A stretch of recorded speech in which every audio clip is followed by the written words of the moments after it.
Class কান্ট্রিগুলোর জন্য গণতন্ত্র এটা অভিশাপ। গণতন্ত্র কি? এটা অভিশাপ আমাদের জন্য।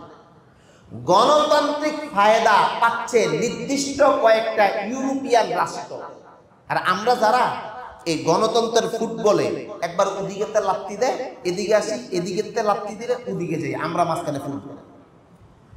দেখেন, আমাদের হৃদয় না বুঝে, আমাদের হৃদয়ের কথা না বুঝে তারা আইন আমাদের উপর চাপাই দিতে চায়। আরে ভাই, আইন কার জন্য? মানুষের জন্যই আইন নাকি? না ওই 10 জন নারী কমিশনে যেই 10টা লোক বসা তাদের জন্য আইন? আইন আপনার জন্য, আইন আমার জন্য।